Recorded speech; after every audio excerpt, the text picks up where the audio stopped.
Welcome to Newsballs, the sozzled gurn loitering in the background of current affairs. This week, the Iran nuclear standoff, or limp-off if you're John Kerry, is finally broken. Greece gets to see a bailout, the IMF gets the fuck out of there. Good news for brothers, Obama finally comes through in the clutch. Watch a Mexican disappear down the sewers quicker than a Taco Bell Grande combo. People go mad for a book that isn't a middle-class housewife's masturbatory aid. And this expert's 24-year wait for an encounter with a cold-blooded monster is finally over when he meets Loch Ness Burley. Oh, she's real. I believe this is a historic moment.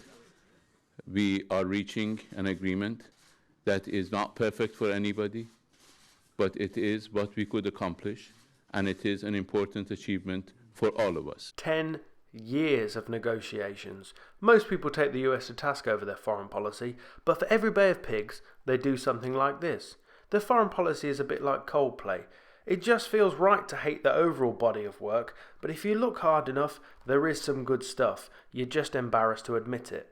Yeah, look, their first album was the best, to be honest. World War I, Neutrality, League of Nations, that was seminal stuff. But then they disappeared up their own arse trying to save the world. Vietnam bombed, and that Afghanistan concept album was massively flawed. Today could have been the end of hope on this issue. Was that a threat? I don't know what's more menacing, the fact that he's got no neck, or the fact that he's sat next to an old school gymnast coach that appears to have been forced to dress up for parents' evening. Iran has always insisted its nuclear program is for peaceful purposes only.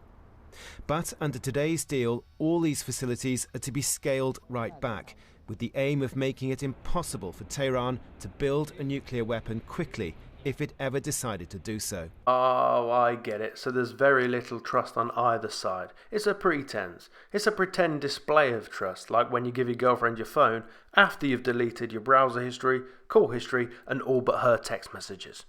And if the agreement's violated, then any sanctions which have been lifted will be reimposed. I thought nuclear scientists are supposed to be clever, not fucking about playing blockbusters. Joe Biden looks like a creepy avuncular photo bomber. He's standing so close and looking so shifty, the pair look like a controversial 1950s ventriloquist act. This deal, like your eBay purchase of 2,500 vintage Playboy magazines, seems like a bargain, but comes with its own set of problems. Our concern, of course, is that the militant Islamic State of Iran is going to receive a sure path to nuclear weapons. Many of the restrictions that were supposed to prevent it from getting there will be lifted. Benjamin Netanyahu there, taking a time out from his Hypnopedia recordings. He's just got a voice that could... which will enable it to continue to pursue its aggression and terror in the region and in the world. There will be no two-state solution. Anyway, that doesn't matter. What's going to happen is there's going to be a stoking of the Shia-Sunni conflict, which is a conflict that essentially boils down to a battle of succession. It's a bit like Doctor Who, only this story is not as realistic. As the Greek Parliament debates a painful austerity package and reform legislation ahead of a crucial vote by lawmakers, Prime Minister Alexis Tsipras is defending the bailout deal he says was imposed on Greece at this week's emergency Eurozone summit, even though he says he does not believe in it. They seem to be listening to the Greek Prime Minister quite intently here. They must be drawing up a plan on how to get out of this mess. I am fully assuming my responsibilities, he says, for mistakes and for oversights and for signing an agreement that I do not believe in, but I am obliged to implement it and I will not escape my responsibilities. Ah, the old Nuremberg defence. I'm only following orders, Gov. He says there was a vindictive attitude displayed by our partners regarding our decision to ask the people's opinion in a referendum. Meanwhile, a confidential study by the International Monetary Fund shows that the IMF has looked at the Eurozone bailout and decided, I'm up. You got to know when to hold up, know when to fold up, know when to walk away, and know when to run. You never count your money when you're sitting at the table.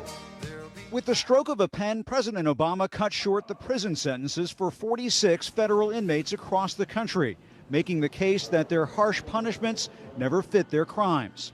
I believe that At its heart, America is a nation of second chances, and I believe these folks deserve their second chance. First of all, Obama is loving it. He's only got a little over a year left of his final term to serve. It's like working your last month at an office where you know you've been made redundant.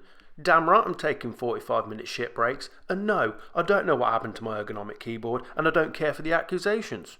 It's the biggest move yet in the administration's push for criminal justice reform. We still think there's a need for Congress to act. We're just using the president's power right now at his direction to try and do what we can at the present time to alleviate what we think is a situation that needs to be changed. It's great to see this issue finally being discussed at government level. Since the launch of the so-called war on drugs, the prison population in the US has soared to the point where 1 in every 100 American citizens is incarcerated. I think there still is a problem, and you shouldn't be using illegal drugs. However, I am for a much more humane response to this and giving people a second chance. If a man like 2016 presidential candidate Rand Paul, a man who's trying to appeal to hardline social conservatives, is calling for a more humane response, you know you done goofed. If you were at a Hollywood party and Mel Gibson pulled you aside and said, "Listen, sugar tits, you better slow down a bit, it's getting a bit embarrassing," you'd probably have to ask yourself some serious soul-searching questions. You should just fucking smile and blow me! As the young men rot in jail, facing a lifetime of carrying around a criminal record and limited job prospects, let's take a look at the man at the top of the food chain, who certainly doesn't have to hang around waiting for a presidential commutation. Only God knows what happened, says this newspaper vendor in Juarez about Chapo's escape. Yep, only God knows which offshore bank accounts to start looking in first. To most, it does not matter whether he burrowed and or bribed his way out. Some ordinary citizens are so afraid they won't say his name or let us show their face on camera. No tengo nada que decir. No tiene ningún comentario. No. This is where Chapo's Sinaloa cartel waged a brutal turf battle for a key border smuggling route a few years ago. The death toll, 10,000 in about 5 years.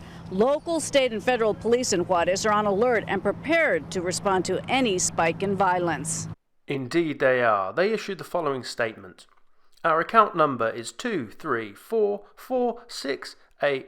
This prison had plenty of security measures in place above the ground. They had ways of blocking cell phone signals. They had heavily armored vehicles to repulse any sort of ground assault. They even had 3-foot thick walls so rockets could not break in. And yet, for all of that, El Chapo found a way to burrow out right under the noses of Mexican authorities and get to this freedom tunnel off in the distance here and go completely free. All kinds of security, yet no consideration to the fact that Guzman's Sinaloa cartel is renowned for constructing elaborate and vast tunnels to smuggle drugs from Mexico to the US. They're about as feckless as the villains that lock the A-team in a shed full of machinery and dynamite and walk away saying, "Well, that's the end of that."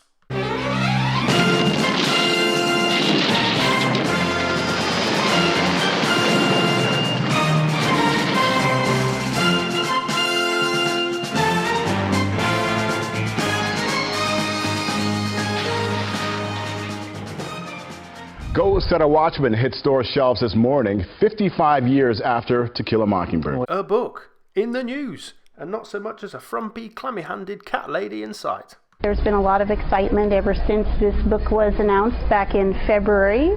Yeah, I know, but has it got spanking and that?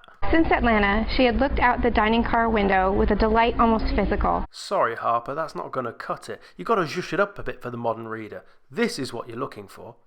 Keep still, he orders, and slowly he inserts his thumb inside me, rotating it around and around, stroking the front wall of my vagina. No fisting, you say? Spoiler alert! Atticus Finch abandons his ideals and with age becomes embittered and reactionary. It seems pretty realistic, but I understand it is hard seeing heroes like that. It would be like seeing Bruce Wayne in his 70s when he's attending NRA rallies and jacking off in the park. I'm saying that looking at all of the evidence, the best contender for an explanation currently is a thing called a Wells catfish.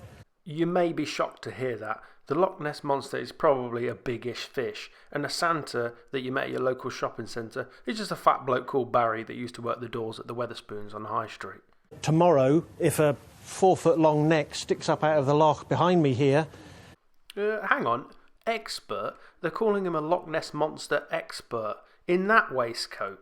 Putting on ridiculous clothes and talking authoritatively about something that doesn't exist will not qualify you as an expert.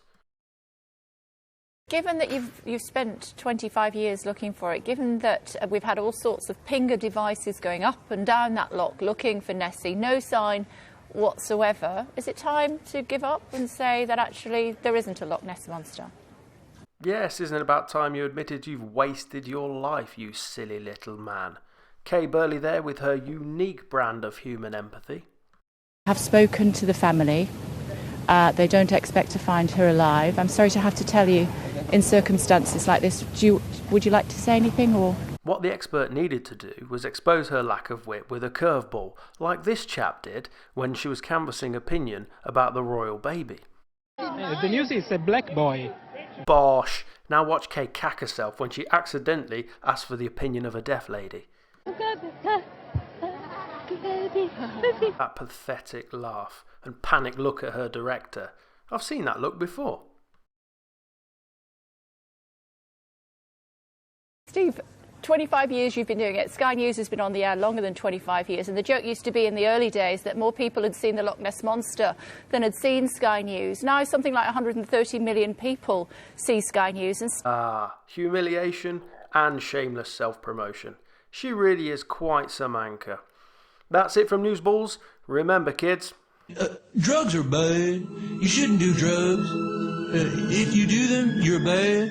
Because drugs are bad, okay? It's a bad thing to do drugs, so don't be bad by doing drugs, okay? That'd be bad. Drugs are bad.